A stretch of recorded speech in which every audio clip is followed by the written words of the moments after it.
Kay Kusyel Bansay Nieva, yung matanda. Nakikita ko po yung Manila City Hall. Ngayon po, hindi na po Manila City Hall, hindi na po Lingkod Bayan. Ang tawag ngayon po ay Lingkod Bayan. Ama po, di ba? Bawat kanya, binabayaran natin. Yung mga sidecar, kawawa naman po, balita yung kinikita, inuhuli pa. Kaya gusto ko lang po, kung sakaling naupo siya, pag naupo siya, tanggalin po yung towing at saka yung mga clamping. Yung mga, iayos na lang po natin, lagay natin sa mga terminal. Tulungan po natin sila. Dapat, hirap na rin po yung mga nagsasidecar at saka yung mga vendor. Naging ano rin po ako, humawak po ako sa Matapat, may MCAT, kay Erap, umalis din po ako, hindi ko na tinuloy po eh. Naupo si Erap, naupo si Isko, naupo si Lacuna, hindi po ako sumama.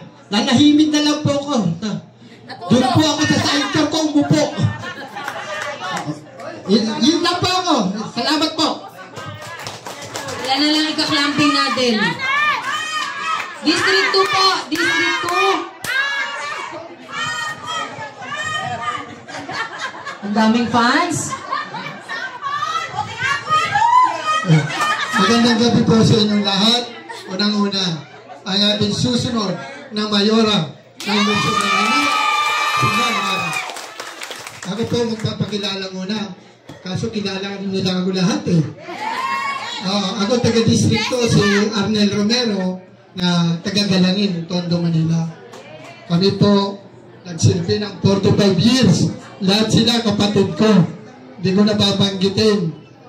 Alam na namin ang politika sa Maynila. Kaming taga-distrito, handa kami tumulong. Kung sino ang lumapit sa amin, handang tumulong kami lahat. Nandito, lahat ng distrito na yan, magkasama kami. Iisa lang ang bituka namin. Wala, lahat ng hirap. Sama-sama kami naghihirap. Hanggang ngayon, nandito pa rin kami. Kaya, ikaw ang susunod ng mayor ng Maynila.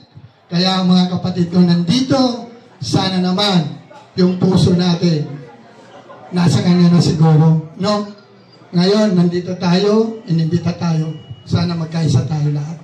Kaya naman, ang dumilin sa atin, ang ating Ama, ay tayo nag-aantay pa rin sa Kanya. Pero kung talagang desisyon natin lahat ay tayo nandito na sa susunod ng Mayor ng Maynila, dito na tayo. At isang magandang gabi sa inyo lahat. Mga kapatid ko, isa lang tayo ang pinaglalaban natin. Magandang gabi po. District 3 naman po. Good evening po sa ating lahat.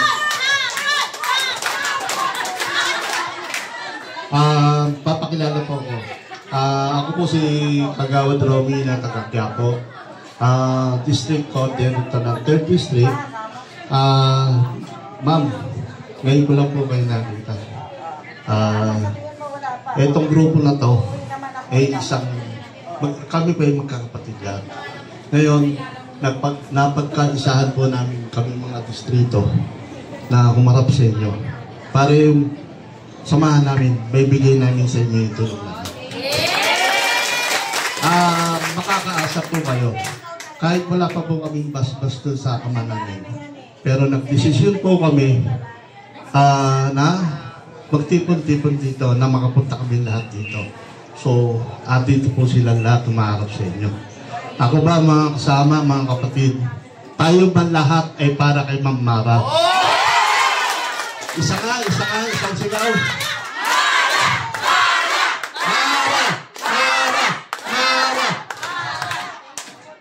Yes, ma'am. Makaasa po kayo. Kung ano po pinitawan namin salita kami magkakapatid, asahan niyo po yan, 101%. Okay po.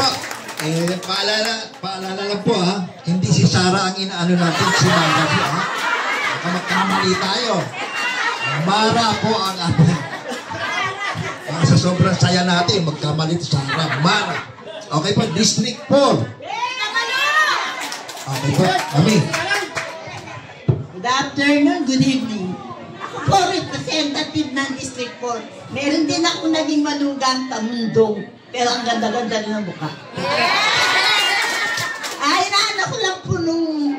Kasi 1 month pa lang ko na-ooperahan sa ospital na Maynila. Walang gamot. Kayo po kaya ang uupo. Parang nababalitaan ko lahat halos ng government hospital. Wala nang gamot. Sana nga, magkaroon ng gamot. Yun lang lutad, binili pa namin eh. Yung sa dugo. Naka 20 mil din ako noon sa gamot, ma'am. Sana maanuhan nyo na. Oo, makakaasa kayo sa akin. Lalo na, Bongbong Marcos. Sige po. Thank you, thank you. District 5. District 5.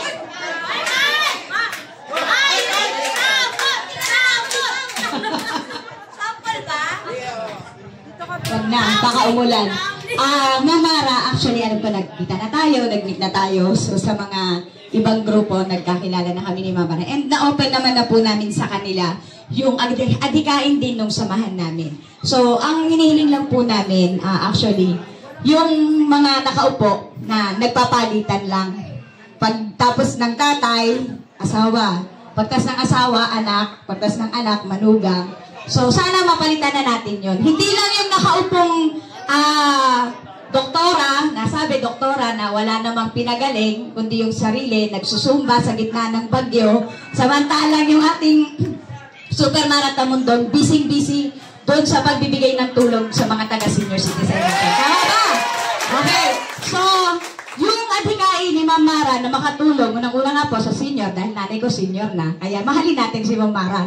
Diba? And second po, ang nais lang po namin sa 5 distrito, yung kagaya ng kahilingan ng lahat na libreng gamot po talaga. Kasi si nanay nga, kung walang 20 mil, baka natigok na. Eh ano pa kaming wala kahit man lang magkano sa bulsa, di po ba? So kung kayo po ay nandyan na at nakaupo, at tutulungan naman po namin kayo at talagang kami po mismo ang magdadala sa inyo sa City Hall, palitan nyo na yung mga nakaupo. Sabi niya, sila na lang ang yumayaman, paano naman ang mayayabang? Di ba? So yung yabang natin, dalhin natin sa City Hall, tulungan natin si Ma'am Mara Tamundong. District 6. Ayan. Very aba. Hello po. Wow, sexy naman. Hello po. Magandang hapon sa at magandang gabi na pala sa ating lahat.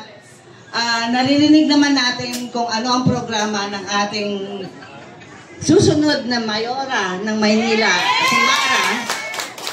At yan ay talagang kailangan natin lahat. So, mag-iibang isip pa rin ba kayo? Babalik pa ba tayo sa dati? Okay. Ayan lang po ang masasabi ko. Sana tulungan natin lahat. Si Ma'am Mara. Okay. Salamat po. Ito po, ayan. Ma'am, siguro pagkakataon ko na ngayon kasi sa distrito namin, 4, walang malakas ang loob magsalita. Regarding sa ospital namin, ma'am, sana pag kayo mga nakaupo, pakipalitan lahat ng staff ng ospital namin. Dahil nagiging ospital na mga patay ang ospital namin dahil sa mga attitude na mga staff ng ospital ng Sampaloc. Eto, totoo lang to. Kasi gusto namin mabuhay. Gusto namin mabuhay ang mga kamag-anak, mga anak namin, mga apo. Kaya kung pakiusap, ma'am, dadalhin ka namin. Pero ma'am, please, pakiusap po.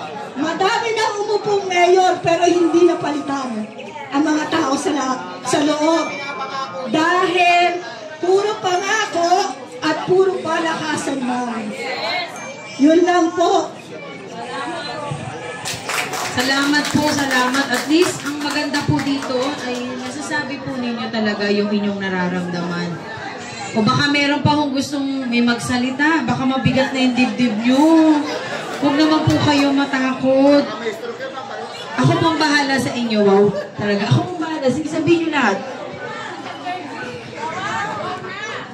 Ayan, syempre, alam po ninyo nakakatuwa dahil si Ka Benny ay nandito para makinig. Maraming salamat po.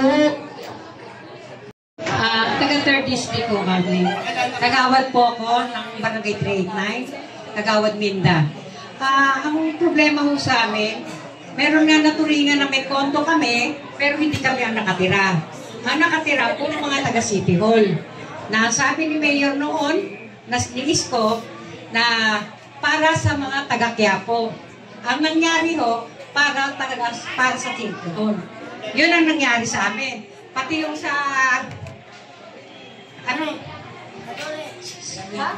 yung tungkol sa Dole, na sinasabi nila na sa tupad, pinahihirapan din kami.